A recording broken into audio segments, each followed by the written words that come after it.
So, welcome back. Today, now we are talking about the treaties and conventions. But however, you have to understand that the convention and the treaty, there is no big difference. Um, but to make a clarification is that a treaty is made between two or more parties on a common thing. It is international matters.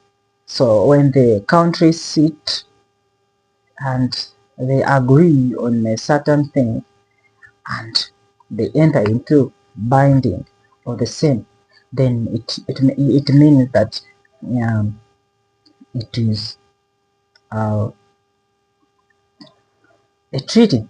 But a convention, it is a little big that member states will sit and address or agree on a certain matter. Let's say the children rights, let's say the economical rights and whatever.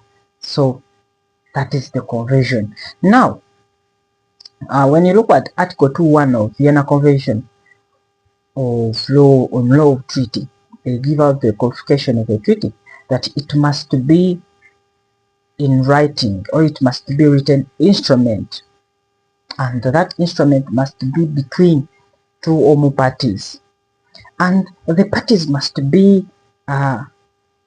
states with the meaning of the international law. States with the meaning of international, meaning that the state must be eligible or must be part and partial of the international laws.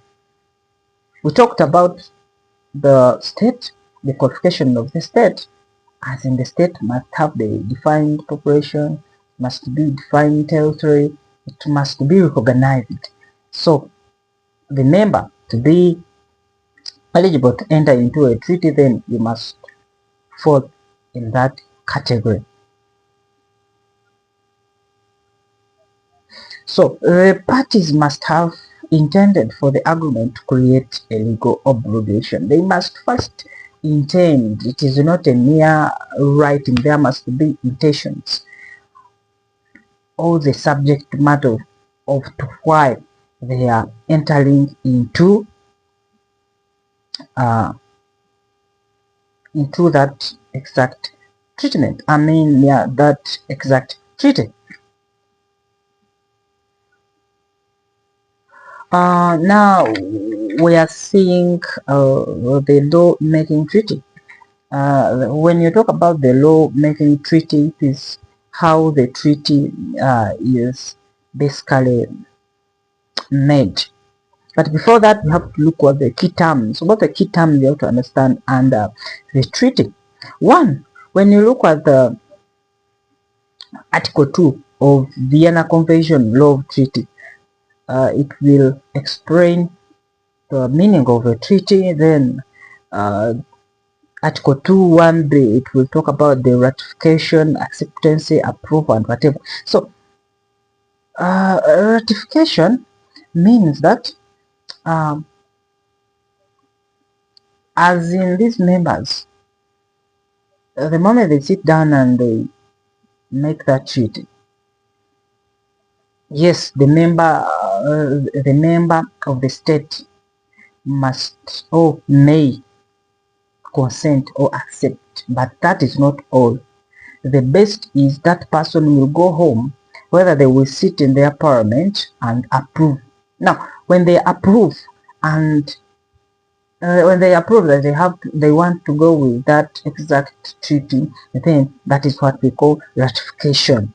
It is more than consent, it is more than signing, it is more than whatever. So you will get to understand that under Article 2 that the state will negotiate of taking part of the convention or the treaty. So after that, they will go ahead uh, to sign. Yes, to sign. But the most important is ratification. Ratification is done at the end.